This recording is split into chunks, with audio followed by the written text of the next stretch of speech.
오늘 1장 7절에 나와 있는 말씀입니다. 스바냐는 요시야 시대 때 하나님의 말씀을 받은 선지자입니다. 나라를 이끌어가는 데는 족장 시대에는 족장이 있었고 왕의 시대에는 왕과 제사장과 선지자 그리고 그 족장들의 장로들이 이스라엘 민족을 이끌어갔습니다. 오늘 1장 1절에 보면 요시야 시대의 스바냐에게 하나님 말씀이 임했다라고 되어 있고, 스바냐는 히스기야의 손손이요 아마랴의 증손이요 그달랴의 손자요 굿이 아들이다라고 길게 소개를 하고 있습니다. 보통 누구의 어느 유다 지파의 누구 족속의 아들이다라고 보통 소개하는데, 이렇게 증조 할아버지부터 시작해서 히스기야에서부터 시작해서 아마랴, 그달랴, 굿이 아들이다라고 기록하고 있는 것은 그 히스기야, 스바냐, 이사, 요시야, 그 야는 여호와를 나타내는 말입니다. 히스기야는 이 히스기야 왕의 히스기야인지는 정확하게 나와 있지 않지만 학자들은 히스기 왕의 그 혈통이었을 것이 왕족으로 스바냐를 보고 있습니다. 스바냐, 히스기야, 아마랴, 그달랴, 야는 여호와를 나타내는데, 히스기야는 하나님 강하게 하셨다라는 뜻이고, 아마랴는 하나님이 약속하셨다, 그달랴는 하나님이 위대하시다라는 뜻인데, 굿이라는 굿이라는 지명, 굿이라는 그 족속이 나오는 곳은 없습니다. 굿수는 있는데, 그래서 이방인의 그러한 이름이기 때문에 이방인의 아들로 그렇게 표시되지 않아, 이방인인 아들로 그렇게 표시되지 않았냐 하는 그러한 설이 있기 때문에, 이렇게 스바냐는 어떤 사람이냐 하면은 하나님을 존경한 선조들이 많이 있었다. 히스기야를 통해서 하나님은 강하시다, 하나님이 위대하시다, 하나님이 약속을 지키시다 하는 그런 선조를 가지고 있는 하나님의 사람이다 라는 것을 나타내기 위해서 이렇게 조상들을 자세히 또 하나님의 조상임을 나타내는 것을 보여줍니다.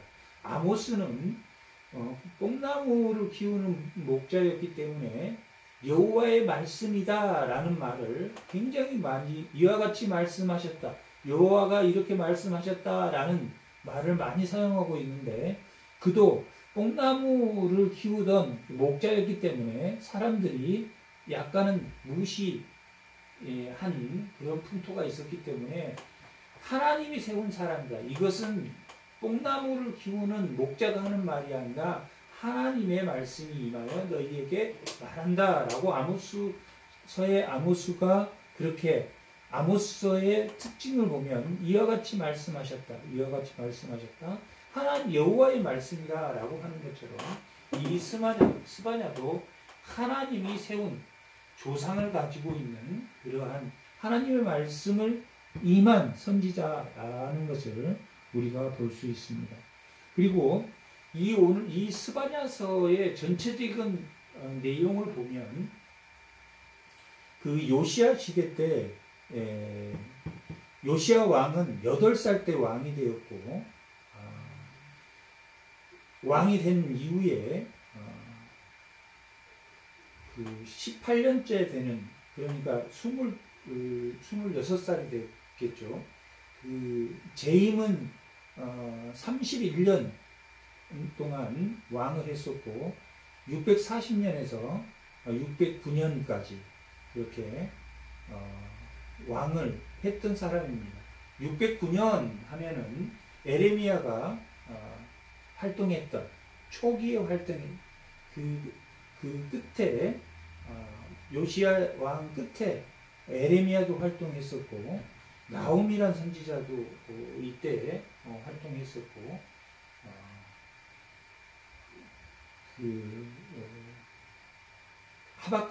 하박국은 이 스바냐가 먼저 활동한 이후에 요시야 시대의 끝부분에 그 다음에 이 스바냐는 요시야 시대의 종교 계획이 일어나기 직전까지 하나님의 말씀이 임했던 선지자라고 볼 수 있습니다.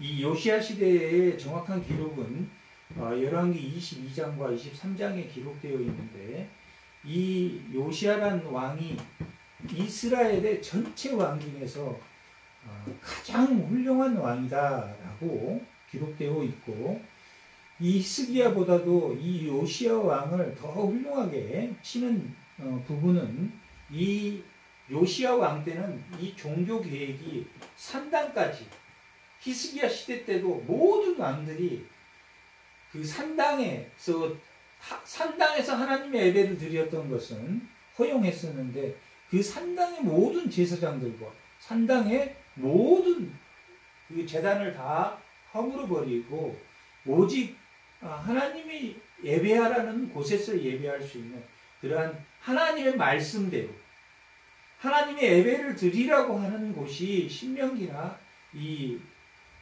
모세 오경에 하나님이 정해준 장소에서 예배를 드리게 되어 있는데 그들이 그 산당에 하나님의 성막을 갖다 놓고 또 높은 푸른 산 같은 곳 높은 산에 가서 예배를 드렸던 그러한 모든 것을 타파한 종교 계획을 했던 사람입니다. 그런데 이 요시야 왕이 26살 때니까 18년째 되던 왕이 된 지 18년째 왕은 31년 동안 했지만 18년째 왕이 되어서 18년째에 그 율법책을 그 성전을 다시 이렇게 복구하면서 수리하면서 그 힐기야라는 제사장이 그 율법책을 두루마기를 성전에서 발견해서 요시야 왕에게 갖다 주었습니다. 그런데 그 성전의 율법책이 발견되어서 왕에게 갖다 주고 그 왕이 율법책을 보았다라고 막 기록하고 있는 것으로 보아서는 율법책이 남아 있었다고는 볼 수 없는 시대가 아마스 시대 그 솔로몬 시대에서부터 이어져서 그 열왕기 22장과 23장에 보면 22장에 보면 네 왕이 나오는데 솔로몬, 므낫세, 아하스 이런 왕들로 인해서 완전히 아몬 이런 왕들로 인해서 완전히 나라가 완전히 우상을 섬기는 하나님에게도 예배를 드리고 우상을 섬기는 그런 이 우상과 예배를 같이 드리는 그런 문화가 되어버렸다라고 말하고 있습니다. 오늘날 교회가 하나님께 예배를 드리는 예배의 어떤 형식이나 절차를 무시하고 모든 여러 가지 문화가 들어와서 그 예배를 지배하고 있는 것처럼 우상과 예배를 동시에 같이 드리는 그것을 혁파했던 사람이 요시야입니다. 그런데 이 스바냐는 그 요시야 시대의 그 종교 계획이 일어나기 바로 직전까지 하나님의 말씀을 선포했는데 마치 그때 뭐가 발견됐냐면 그 율법 두루마기 책이 발견되어서 그 하나님이 명령하신 대로 자기들이 살지 않았구나 하는 것을 알고 왕이 옷을 찢고 회개했다라고 열왕기 하에서는 그렇게 기록하고 있습니다. 그래서 그때 모든 우상 바알을 섬기던 것, 또한 산당에서 제사를 드렸던 것, 또 바알 제사장들이 또 많은 제사를 드린 그러한 모든 것들을 다 타파하는, 없애고 다 그런 것들이 기록되어 있습니다. 열왕기 하 한번 잠깐 읽어보겠습니다. 열왕기 하 23장 한번 보겠습니다. 열왕기 하 23장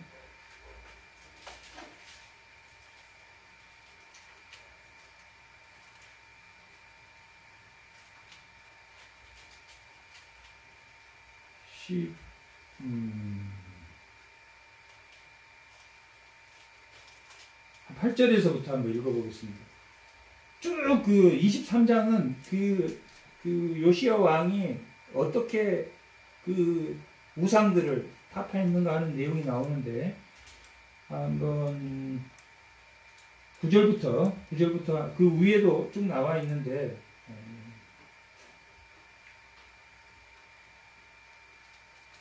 9절부터 한번 읽어보겠습니다.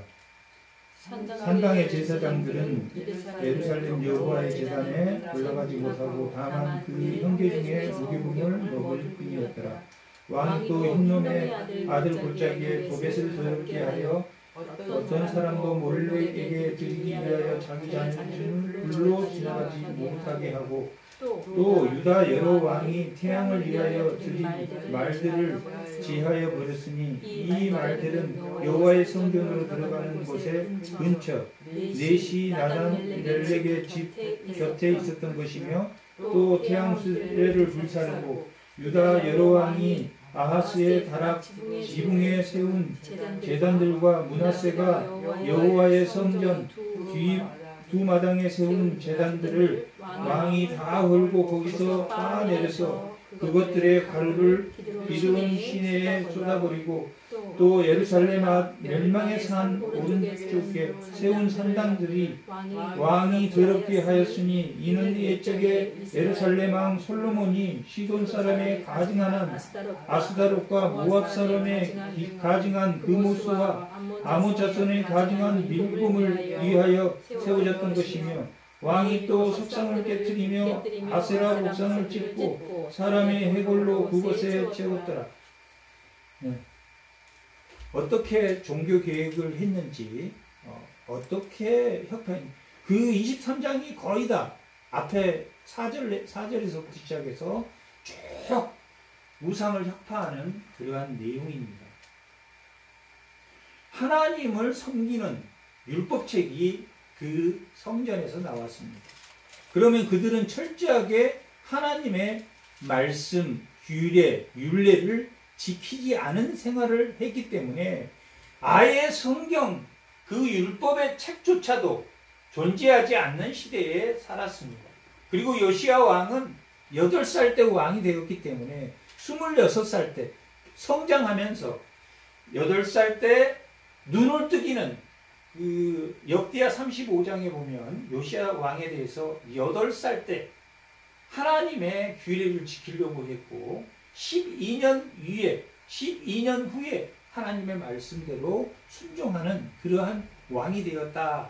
그리고 18년째 되던 해에 율법책을 찾았습니다. 그럴 때 그가 8년 후에 한 16살 정도 됐을 때 아마 이 스바냐가 활동했을 때인데, 그때 오늘 스바냐가 고백하는 그 시대의 상황상이 하나님을 전혀 하나님 예배와 함께 드려지는 우상과 예배 플러스 우상이 함께 드려지는 예배를 드렸던 그들, 뭐가 없었기 때문에 그렇게 드렸다는 이야기입니까?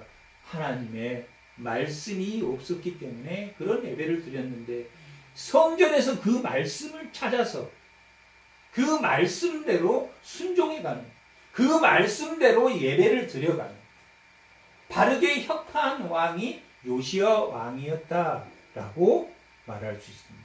오늘날 교회가, 오늘날 우리 각자 몸된 성전인 우리 각자가 하나님 앞에 우상과 함께 예배를 드리고 있다면 이것이 어떤 예배가 우상을 드리는 예배고 어떤 예배가 하나님께 드려지는 예배인지 하나님을 섬기는 것과 우상에 섬기는 것이 어떻게 다른지 하는 것을 우리가 그동안 쭉 말했지만 하나님을 사랑하고 뭘 사랑하는 것이 가장 큰 계명이라고 그랬습니까? 하나님을 사랑하고 이웃을 사랑하는 하나님께 예배를 드린다는 것은 하나님을 사랑하고 이웃을 사랑하기 위한 예배. 하나님은 우리가 하나님에게 복 받으려고 예배를 드리는 게 아니라 뭐 하기 위해서? 하나님을 사랑하기 위해서. 하나님을 경외하기 위해서. 하나님을 믿습니다 하는 것은 뭐 한다는 이야기입니까? 하나님의 경외하는 것이 뭡니까? 목적이다. 하나님을 경외하는 것이 목적이고 우상과 함께 드려지는 것은 우상과 함께 우상에 예배하는 것이 뭡니까? 그러면 내가 내 마음속에 하나님을 예배하는 것과 우상을 예배하는 것이 같이 했다고 하는데 우상의 예배는 어떤 것입니까? 라고 물으면 우상의 형식이 욕망을 채워주는 신들입니다. 발은 어떤 신입니까?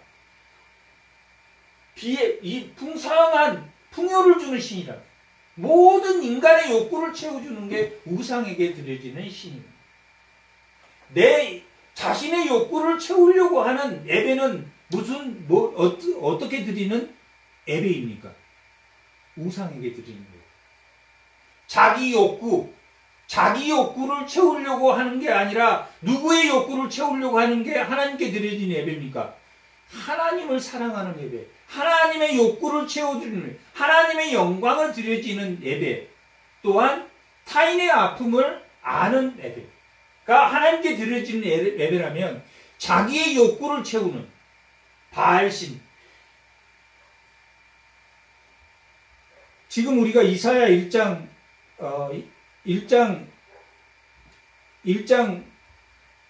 몇 절에서 몇 절까지 읽었습니까? 11절에서 21절까지 읽었는데 하나님이 너희의 예배를 받지 않는다라고 말하고 그들의 예배를 왜 받지 않습니까? 경쟁에서 남을 죽이고 남을 괴롭혀서 얻은 것으로 나에게 바쳤으니 나는 너희의 재물이 너희의 그 예배가 싫다라고 하나님. 그러나 우상에게 드려지는 예물은 남에게 경쟁해서 받던 재물이든 어떤 재물이든지 우상은 다 받습니까? 안 받습니까? 다 받는다.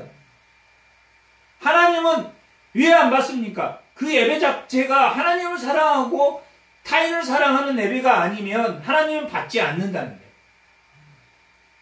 우상은 자기 욕구를 채우기 위해서 재물을 드리고 우상들은 그 재물이 아무 상관없이 다 받는 거예요.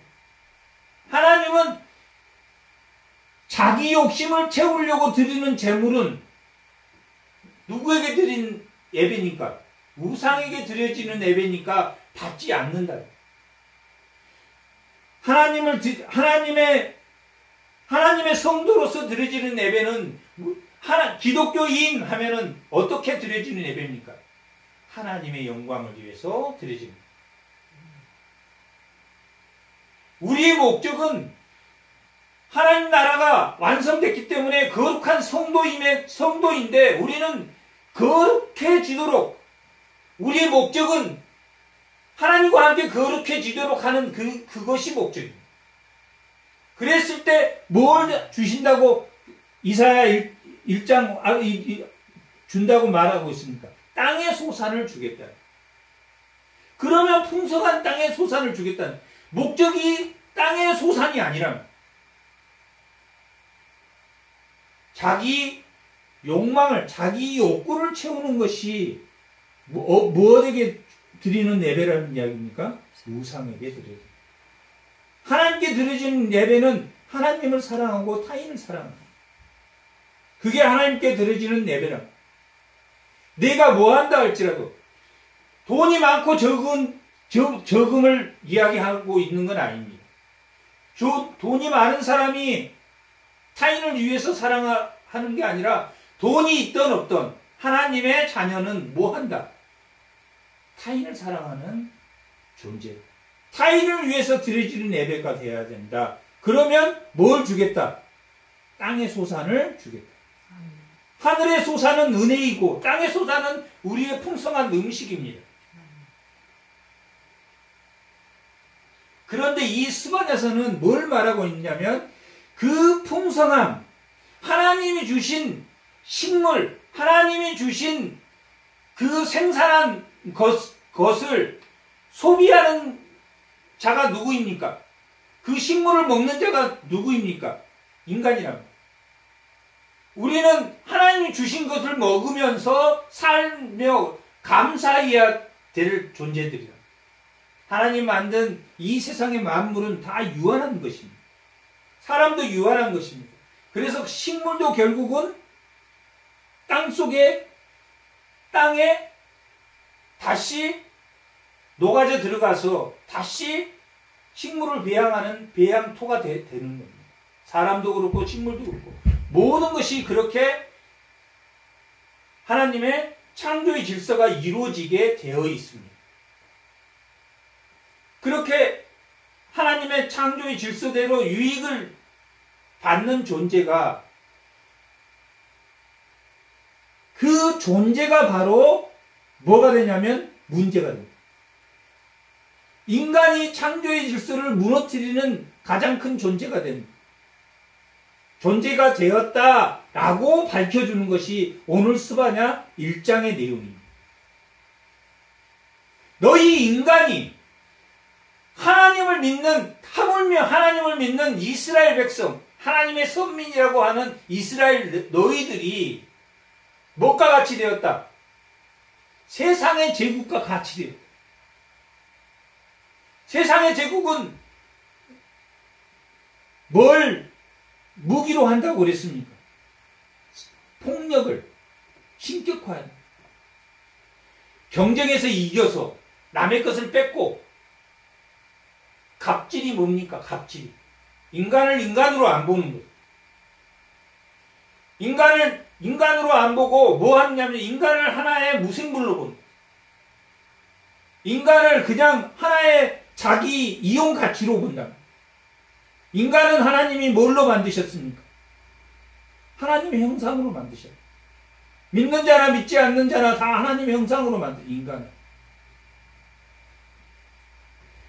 그래서 성경은 차별하지 말라, 차별하지 말라, 차이가 없다. 가난한 자와 부유한 자가 차이가 없다. 동등하다. 노예와 주인이 동등하다라고 말하고 있는 것은 하나님의 형상으로 보지 않는다. 갑질은 사람을 하나님의 형상으로 보지 않는다. 그런 사람들이,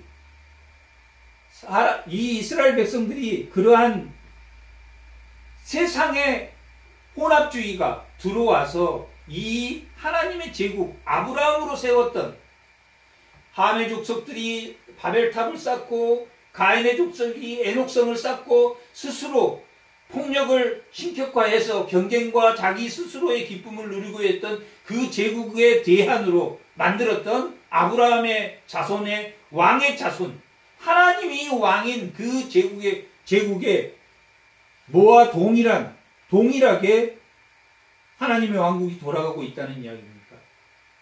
그 칼에, 폭력에 라멕이 자기는 77배로 더 벌할 수 있다라고 자신했던 그러한 폭력의 제국이 되어 갔다라고 하는 것을 오늘 1장이 보여주는 말씀입니다. 사람이 평화롭게 해야 될, 타자를 사랑하고 창조의 질서를 유지해야 될 인간이 바로 거치는 존재가 되었다라고 말하는 것이 오늘 말씀의 내용입니다. 이 스바냐라는 뜻은 하나님이 보호하다,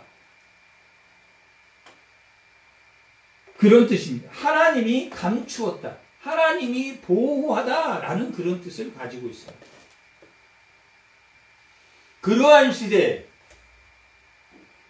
그러한 사람이 모든 것을 파괴하는 그러한 시대에 하나님이 감추셨다라고 기록하고 있어요. 잠잠하라. 오늘 말씀의 제목이 잠잠하라인데 잠잠할지어다 라고 7절에서 잠잠할지어다 라고 하나님 말하고 하는데 뭘 멈추라는 이야기입니까? 그러한 모든 우상을 자기를 중심으로 해서 살아간 모든 생활의 패턴을 뭐해라? 멈추어라 라는 뜻입니다. 잠잠하라. 이제 멈추어라. 내 자신을 위해서 내 욕망을 위해서 우상을 섬기는 것은 자기 욕망을 위해서 사는 것이 우상을 섬기는 거예요. 자기 욕망을 위해서 살면서 나는 우상을 섬기는 사람이 아니라 라고 하면은 그건 그것이지. 내가 기독교인이고 하나님의 성도라면 하나님의 성도는 사랑하는 하나님을 사랑하고 타인을 사랑하는 그러한 목적을 가지고 살아가는 거예요. 자기를 위해서 타인을 사랑하고 자기를 위해서 하나님을 사랑하는 게 아니라 하나님께 예배를 드린다는 것은 자기 욕구를 채워가는 것이 아니다. 이렇게 여호와께서 감추었다라는 이 스바냐라는 그 뜻이 모든 것을 멈추었을 때 내가 너의 뭐가 되겠다는 이야기입니까? 보호자가 되겠다. 너의 잠잠할 때 그런 잠잠한 모든 습관, 당시의 모든 유다의 백성을 말하고 있습니다. 어떤 사람, 물론 하나님께 돌아온 사람, 즉각적으로 돌아오는 사람도 있었지만은 이 요시야 왕을 통해서 그러한 모든 그 생활의 패턴, 하나님의 율법이 존재하지 않는, 그런데 성전에서 그 율법책이 나와서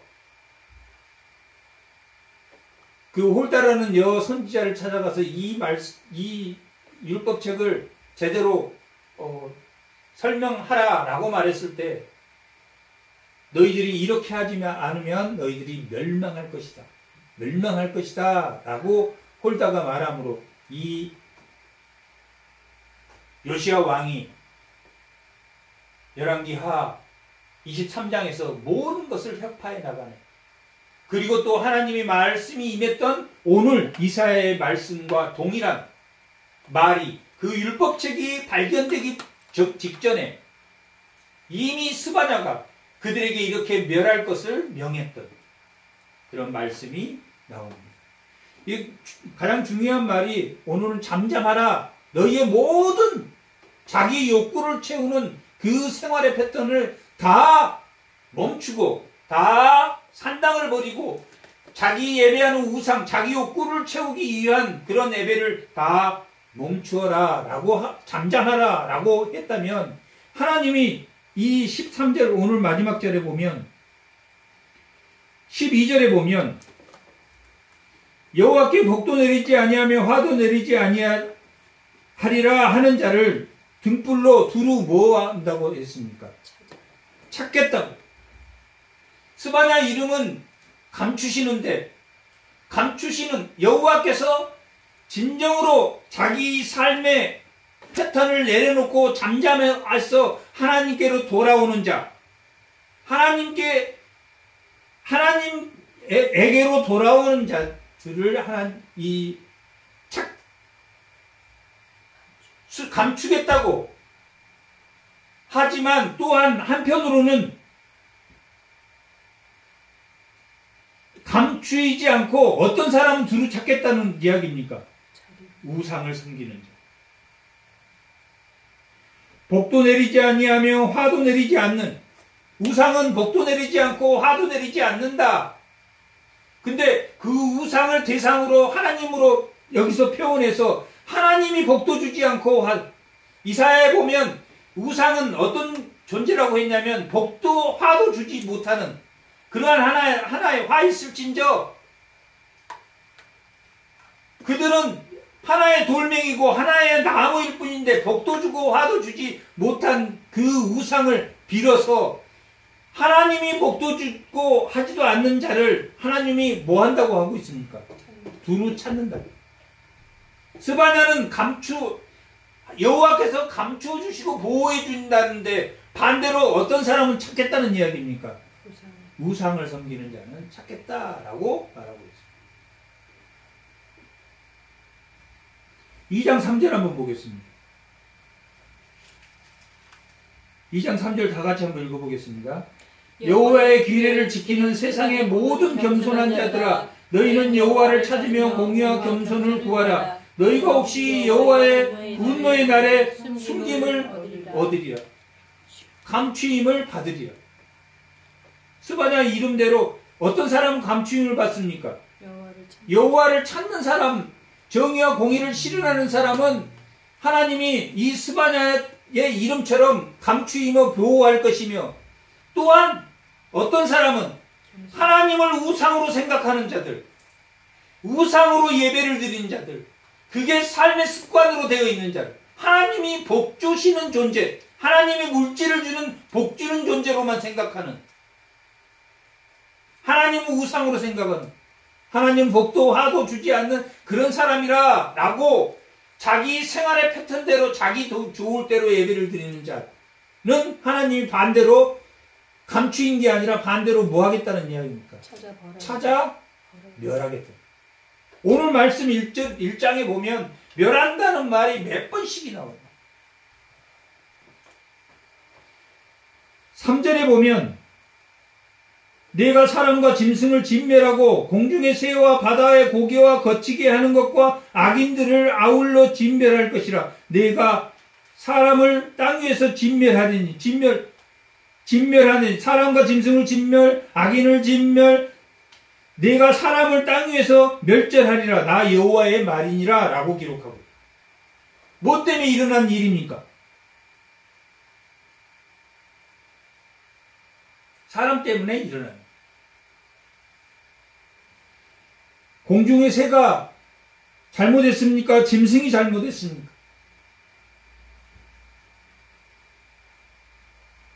사람 때문에 일어나는 일이에요.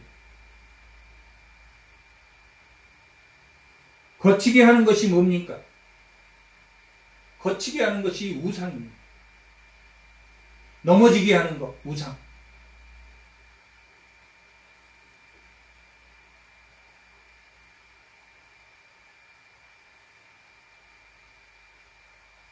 악인은 거치게 하는 것과 악인들을 아울러 우상을 섬기는 자가 악인이라는 이야기.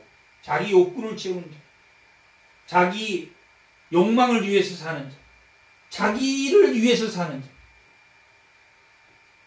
하나님을 믿는 사람은 가난할지라도 타인의 욕구를 채워주는 자. 내가 비록 가난하지만 그 범위 내에서 타인의 욕구를 듣는 것. 내 자유를 타인을 위해서 억제하는 것.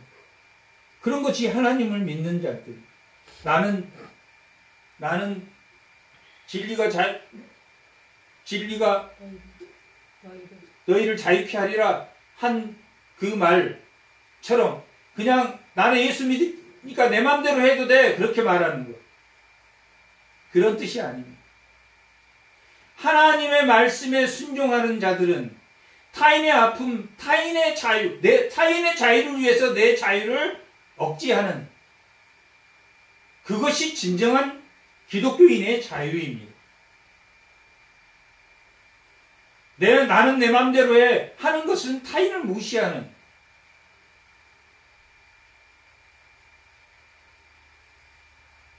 우상, 거치는 것들입니다.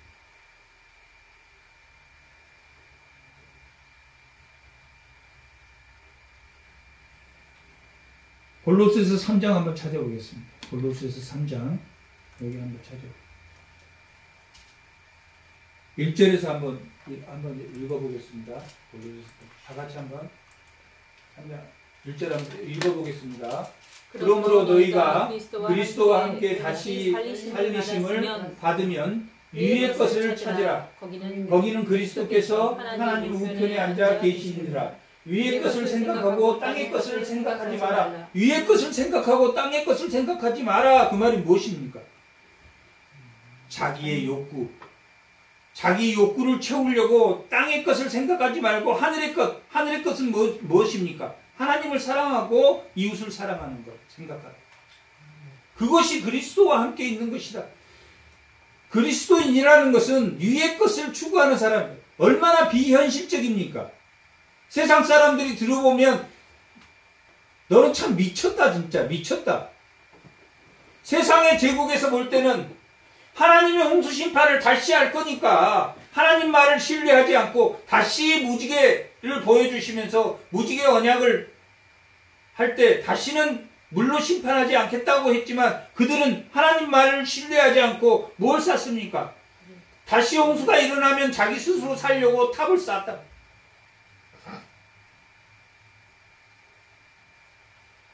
그리스도인은 자기 자유를 위해서 사는 게 아니라 타인의 자유를 위해서 자기의 자유를 뭐하는 자들입니까? 억제하면서 사는. 가난한 부자고 가난을 떠나서 내가 여유가 있을 때 남을 도와주는 게 아니라 여유가 없을 때 남을 도와주는 게 하나님의 정의와 공입니다. 하나님의 정의와 공의라는 그 말은 이 구약 전체 내에 어떤 자들이나 가난한 자들하고 궁핍한 자. 가난한 자와 궁핍한 자. 에레미야 22장 15절 16절 한번 보세요. 에레미야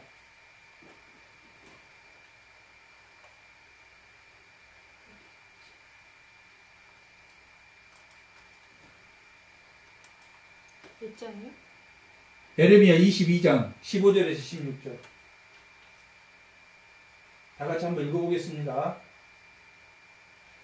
내가 백향목을 많이 사용하여 왕이 될 수 있겠느냐? 내 아버지가 먹거나 마시지 아니하면 정의와 공의를 행하지 아니하였느냐? 그때에 그가 형통하였느니라. 그는 가난한 자와 궁핍한 자를 변호하고 형통하였나니 이것이 나를 알미 아니냐. 뭐하는 게 하나님을 아는 것이라고 말하고 있습니다. 가난한 자와 궁핍한 자를 구하는 것이 보호하고 변호하는 것이 가난한 자와 궁핍한 자를 보호하고 인도하는 것이 뭐다? 하나님의 정의와 공의다. 지금 이 말은 요시야 왕의 정의와 공의가 이렇게 가난한 자, 그는 요시야입니다, 지금.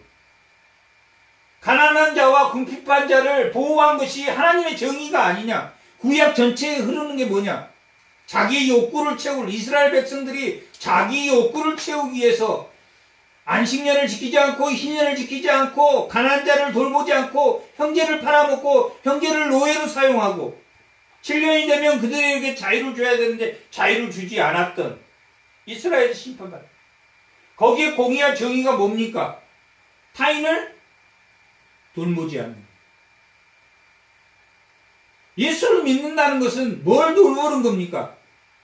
하나님을 사랑하고 타인을 보호하고 타인을 돌보는 것이 복 받는 게 예수를 믿는 게 아니라는 거예요.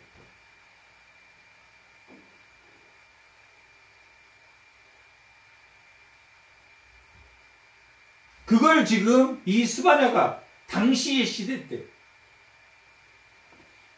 아하스 시대 때 그때는 아람과 아수르가 서로 사이가 안 좋았기 때문에 이 이스라엘이 침범을 안 받고 아주 잘 먹고 잘 살 때입니다. 그때 우상을 섬기고 자기 욕구를 채우고 아주 떵떵거리고 살면서 갑질하고, 지금으로 말하면 갑질이라는 것은 타인을 사람으로 취급 안 하는 거예요. 갑질이 하나님의 형상으로 취급 안 해요. 가난한 자도 하나님의 형상이고 부자도 하나님의 형상인데 부자가 더 높고 가난한 자가 더 낫습니까? 똑같은 하나님의 형상이란 말. 똑같은 하나님의 형상이다 라고 말. 자기 위치에서 자기보다 더 가난한 자를 바라보는 것이 예수 믿는 사람이다. 스바냐서는 그걸 말하고 있습니다. 거치는 것과 악인들을 아울러 진벌한다라는 것. 악인은 뭐하는 사람이에요? 사람을 하나님의 형상으로 보지 않는 것이 악인이라. 정의와 공의가 무너졌다 그러면, 정의와 공의가 무너졌다 하면 가난한 자, 사람을 차별한다. 그것이 남을 나보다 낮게 여긴다. 그리스도의 겸손입니다. 다툼과 허용으로 하지 않고 남을 나보다 낮게 여긴다. 그게 그리스도의 겸손입니다. 원망과 시비로 하지 않고 남을 나보다 낮게 여기고 다툼과 허용으로 하지 않는 것이 그리스도의 겸손입니다. 하나님이 모든 것, 생산해서 모든 것을 우리에게 먹이고 입히시기 때문에 우리는 감사하며 다툼과 허용으로 하지 않고 남을 나보다 낮게 여기고, 그게 성경의 공의와 정의입니다. 성경의 공의와 정의는 나는 언제나 약자이고 나는 그 약자이기 때문에 뭔가 더 잘 먹고 잘 살아야 되는 것이 아니라 남을 위해서 내 자유를 억제하고 남을 위해서 내가 조금 덜 먹고, 나보다 더 가난한 자들이 얼마나 많겠습니까? 그게 예수 믿는 사람들. 예수 믿는 사람은 뭘 사랑하는 사람입니까? 하나님을 사랑하고 이웃을 사랑하는 것. 우상을 섬기는 건 뭐 하는 자들입니까? 자기의 욕구를 채우려고 해요. 욕망을 채우려고 해요. 사람이 하나님의 창조의 질서를 무너뜨린 이 시대가 되었다라고 스바냐는 말하고 있습니다. 4절. 내가 유다와 예루살렘의 모든 주민들 위에 손을 펴서 남아있는 바알은 뭐하는 인간의 욕구를 채워주는 풍요의 신입니다.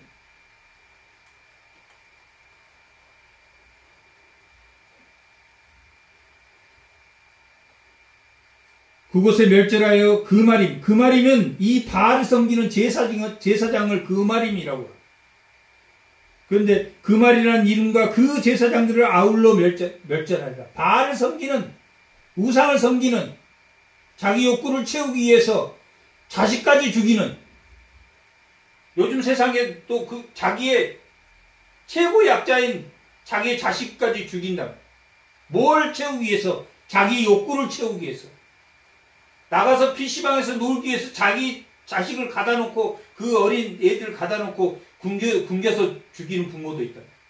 그게 뭘 채우려고 하나? 자기 욕구를 채우려고 하나. 우상에 빠져있기 때문에. 우상이 그냥 우상 나무 깎아놓고 절하는 게 우상이 아니라, 나무 깎고 절하는 그 목적이 뭡니까? 자기 욕구를 채우려고 하는 행위라. 그런 우상은 다 받아. 하나님 받지 않는단 말. 하나님은 자기의 욕구를 채우려고 하나님 앞에 절하는 것은 받지 않는다. 이사야 시대 1장의 내용이 다 그런 겁니다. 이사야 1장의 내용이 이스라엘 백성들이 그런 시대에서 하나님께 제사를 드리고 하나님께 예배를 드렸을 때, 하나님, 야, 너희의 더러운 피 묻힌 손으로 드리는 제물을 받지 않겠다. 너희 욕구를 위해서 드리는 이 제사를 받지 않겠다. 자기 욕구를 드리는 이 예배는 무엇과 함께 드리는 예배입니까? 혼합주의, 우상과 함께 드리는 예배다. 5절. 지붕에서 하늘의 무별에 경배하는 자들과 여호와께 맹세하면서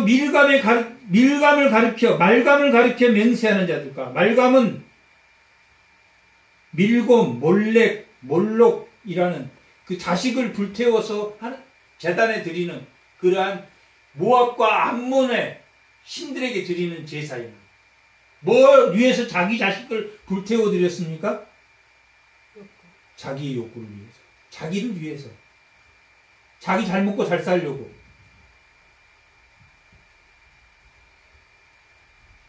하나님께 드리는 예배는 하나님은 복의 근원이십니다. 복의 근원. 하나님을 믿으면 복을 안 준다는 게 아니라 하나님을 믿는 그 자체는 하나님을 사랑하고 타인을 사랑하기 위해서 하나님이 에덴 동산에서 아담을 만들었을 때 그런 목적으로 만들었다.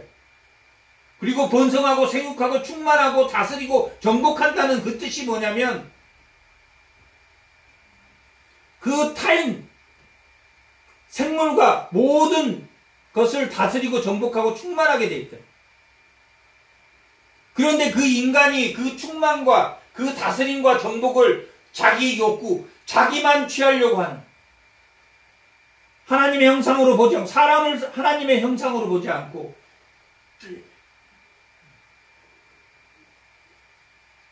아주 죽은 자로 본다. 물질로 본다. 물질로. 6절 여호와를 배신하고 따르지 않는 자들과 여호와를 찾지 않으며 구하지 않은 자를 멸절하겠다. 멸절하겠다. 멸절하겠다. 멸절하겠다. 멸절하겠다. 지금 6절까지 계속 멸절하겠다. 그러니 뭐하란 이야기입니까? 7절에 주 여호와 앞에 뭐하란 이야기? 멈추어라.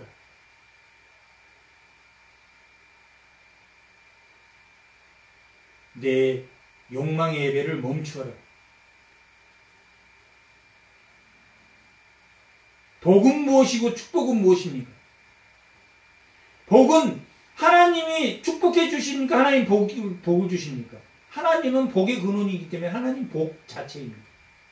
축복은 하나님의 복을 대신해서 복을 빌어줄 때 축복합니다 말하는 것은 하나님의 복을 대신해서 여러분을 축복합니다 하는 뜻이 축복이고 하나님은 복의 근원이십니다. 자기 욕구를 채우게 복 받으려고 하는 게 예배가 아니라는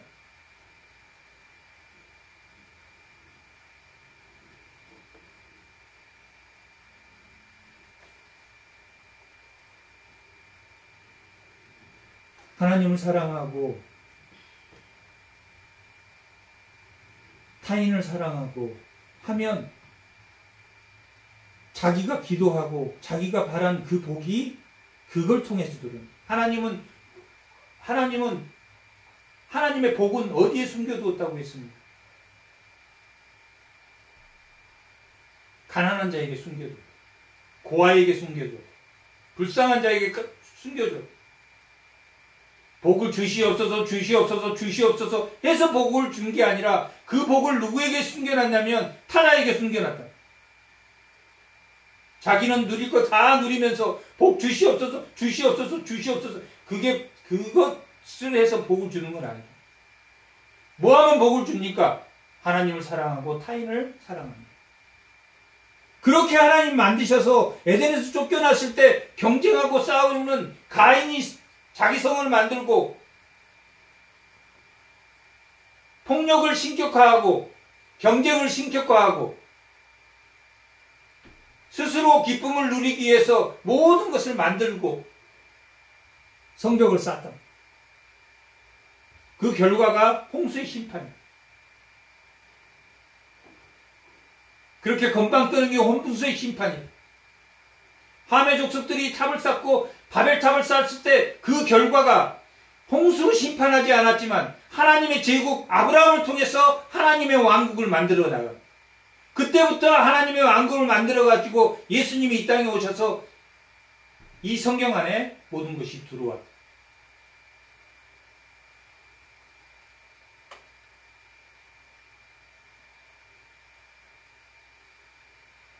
하나님 앞에 너의 모든 정체성을 내려놓아라.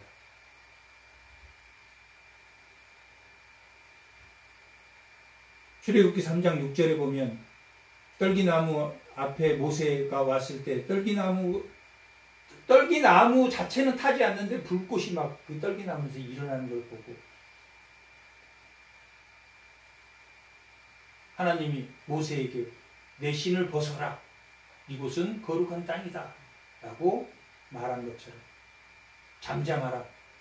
너희의 더러운 것을 다 내려놓고 신을 벗어라 하는 것처럼 잠잠해라 라고 이렇게 말하고 있습니다. 이는 여호와의 날이 가까이 왔으므로 여호와께서 희생을 준비하고 그가 청할 자를 구별하셨습니다. 여호와의 날은 심판의 날이 심판할 자를 챙기고 구원할 자를 챙기겠다 그렇게 하나님 말. 그러니 뭐하라 이야기입니까? 우상을 내려놓아라. 우상을 내려놓아라 그러면 그냥 어떤 내가 섬기고 있는 걸 내려놓으라는 게 아니라 뭘 내려놓으라는 이야기입니까? 자기의 욕심대로 드리는 욕구를 내려놓아라 라고 말하고 혼합주의 예배를 드렸던 그 예배를 내려놓아.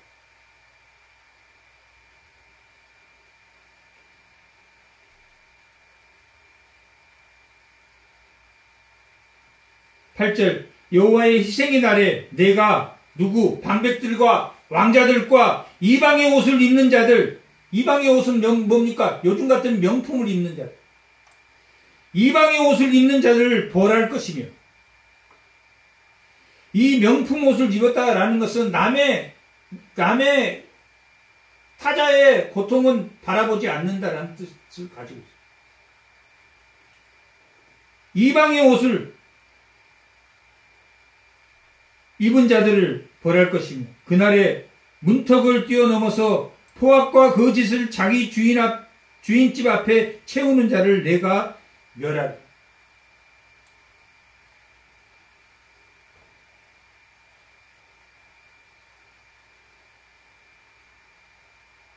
문턱을 뛰어넘어서 포악과 거짓 이게 지금 한 문장.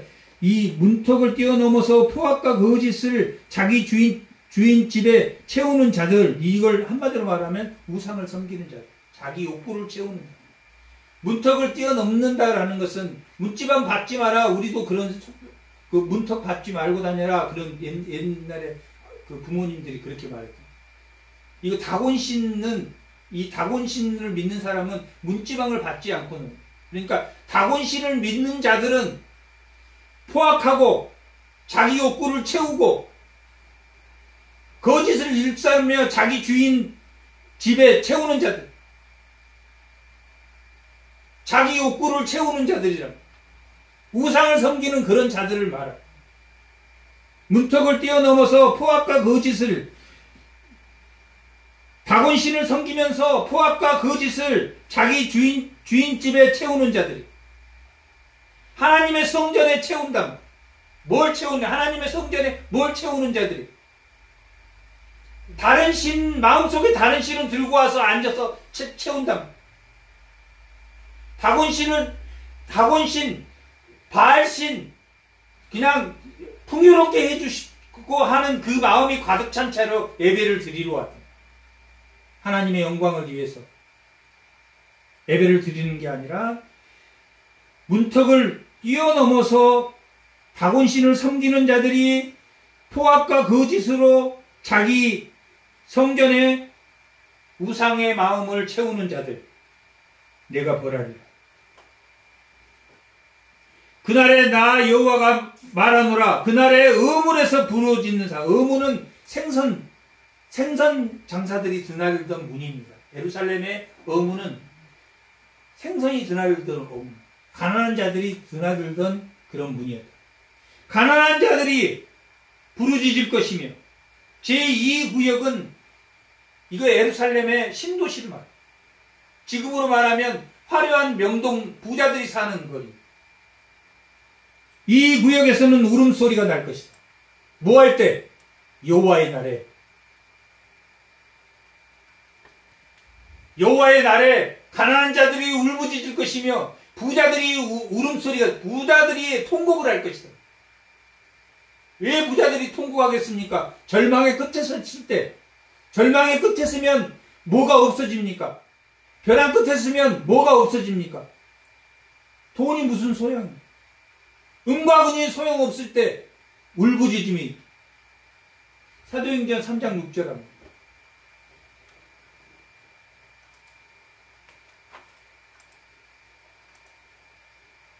사도행전 3장 6절 다 같이 한번 읽어보겠습니다. 베드로가 이르되 은과 금은 내게 없거니와 내게 있는 이것을 내게 주노니 나사렛 예수 그리스도의 이름으로 말미암아 걸으라. 지금 여기 울부짖으면 금과 은이 필요 있습니까 없습니까? 금과 은이 필요 없고 마지막에 절망의 순간에는 무슨 이름만 있다는 이야기입니까? 예수 그리스도의 이름을 찾는. 한계의 절망이 오면 하나님을 찾게 돼 있다. 하나님을 안 찾는 것은 아직은 절망의 끝에 오지 않았어. 절망의 끝에 그때라도 하나님 만나면 절망의 끝에 오면 금과 금이 필요 없대.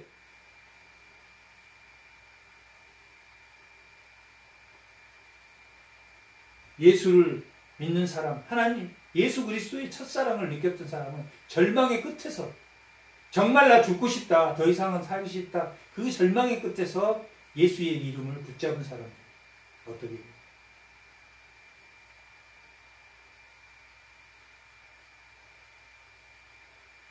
예수 믿지 마. 그래도 그 예수의 이름이 절망의 끝에, 죽음의 끝에 이르렀을 때, 벼랑 끝에 이르렀을 때 잡았던 이름이기 때문에 인간은 늘 그 첫사랑이 무뎌지고 또 그 첫사랑을 다시 찾고 무뎌지고 찾지만 노라고 떠밀어도 놓지 않는 이유가 그런 겁니다.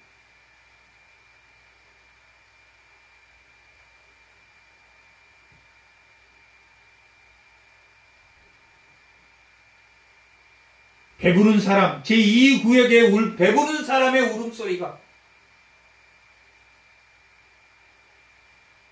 작은 산들에도 무너지는 소리가 날 것이다. 11절 막데스 주민들아, 막데스는 예루살렘을 말합니다. 막데스 주민들아, 너희는 슬피 울라. 가나안 백성이 다 패망하고 은을 거래하는 자들이 끊어질지라. 막데스 주민들, 은을 거래하는 자들이 끊어질 것이다 라는 말은 뭡니까? 그들이 잘 먹고 잘 살기 위해서 자기 욕구를 위해서 뭘 추구한 사람들입니까? 돈을 추구했던 사람들. 그 돈이 끊어질 것이다. 어디에 온 겁니까? 벼랑 끝에 온 한계에 올 때. 그 날이 무슨 날입니까? 여호와의 날. 여호와의 날이 정말 아픔, 절망의 끝에 서서 여호와를 바로 잡는 것이 무엇보다 중요하다. 예수를 믿는 게 액세서리가 아니라면 절망의 끝에 섰을 때 비로소 예수의 이름이 뭔지 알게 됩니다.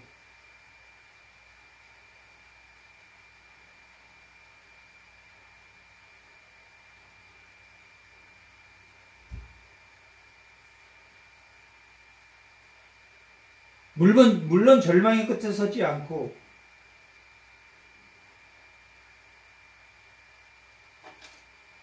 예수를 그걸 빨리 깨닫고 예수를 만나서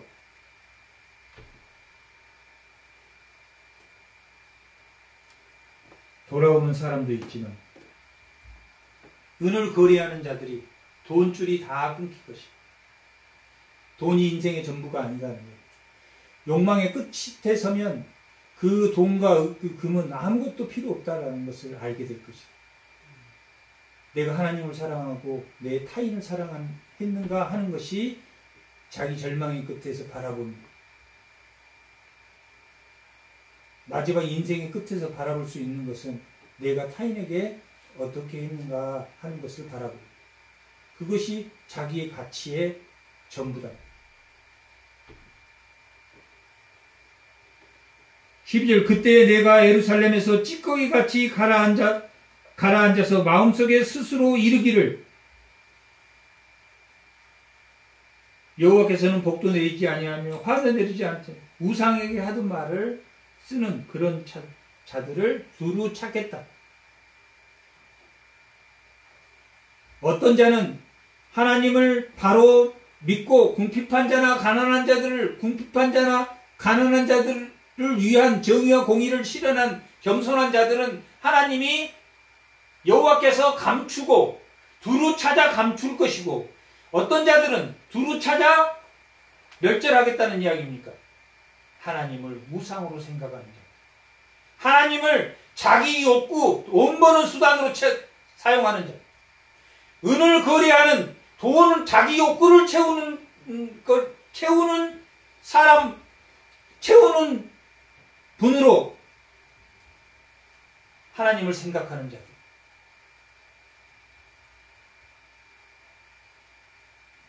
그들의 재물이 노략될 것이며 그들의 집이 황폐할 것이며 거기에서 살지 못하고 자기 집을 지어도 거기에서 살지 못하며 포도원을 갖거나 그 포도원을 마치지 못하게, 자기가 생산하는 것을 자기가 못 먹는 것이 정말 그 불행한 겁니다. 자기가 생산하는 것을 자기가 먹을 수 있는 건 하나님의 큰 땅의 소산입니다. 하나님이 신겨준 것을 자기가 누리고 그것을 먹는다는 건 큰 복이다.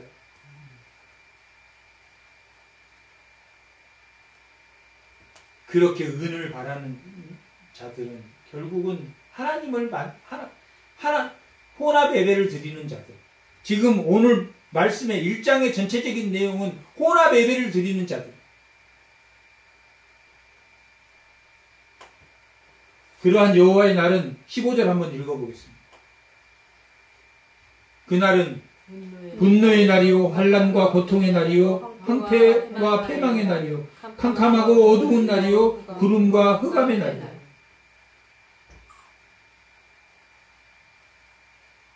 빛이 없고 캄캄하다. 뭐만 딱 눈앞에 있습니까? 뭐만? 문제만 눈앞에 딱 캄캄한 흑암. 빛이 들어와야지 그 문제를 볼 건데, 아니면 그 문제를 멀리 띄워놓고 봐야 될 텐데, 멀리 띄워놓게 하는 것이 뭐라고 그랬습니까? 하나님을 사랑하고 타자를 사랑합니다. 그러면 그 문제가 멀리 떨어져서 보입니다. 캄캄할 때 뭐가 들어와야 그 캄캄한 게 보입니까? 빛이 들어와야 됩니다. 복의 근원, 내가 나의 욕구를 채우기 위해서 하나님을 믿는 게 아니라 그냥 하나님의 영광을 위해서, 또한 타인을 사랑을 위해서 내 자유를 억제하고 내 부족한 것을 나누면 그것이 하나님께 드려지는 참된 예배다. 이 성경을 읽어보면 다 누구를 위해서, 정의와 공의가 뭔 이야기입니까? 정의와 공의는 가난한 자와 궁핍한 자, 고아와 과부, 가난한 자들을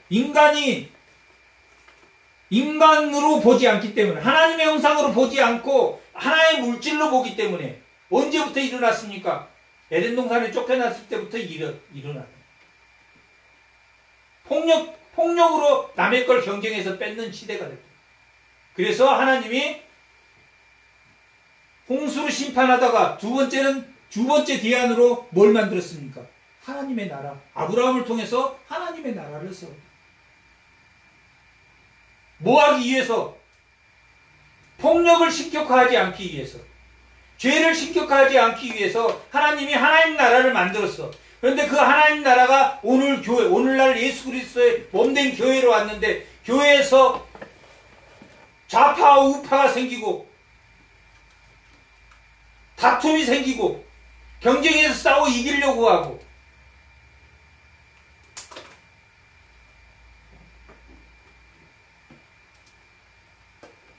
그것을 요시야 시대 때, 요시야 왕이 대단한 왕입니다. 하나님의 나라를 다시 회복시키는, 그리고 6월절 제사를 다시 시작하는, 그전에는 6월절 예배도 안 드렸다는 이야기, 절기도 안 지켰다는 이야기, 이스라엘 백성들. 하나님 나라, 아브라함을 통해서 세웠던 그 하나님의 제국을 다시 세우려고 하는 요시야 왕을 통해서 다시 세우려고 하는 하나님이 주신 말씀으로 돌아갔어요.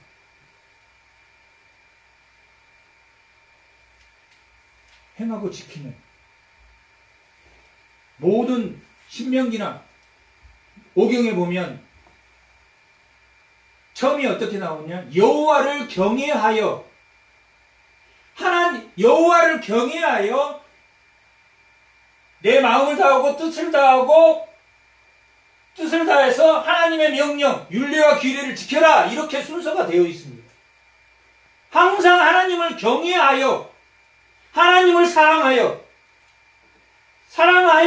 하나님을 사랑하는 예배가 되기 위해서 내 마음과 뜻을 다하여 뭘 지켜라? 하나님의 말씀을 지켜라.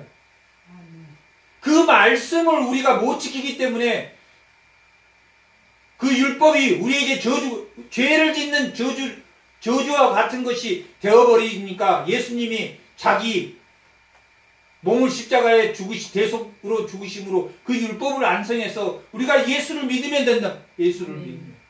예수를 믿는 것이 무엇입니까? 하나님을 사랑하고 타인을 사랑하는 것. 그러면 뭘 따라옵니까? 복이 따라온다.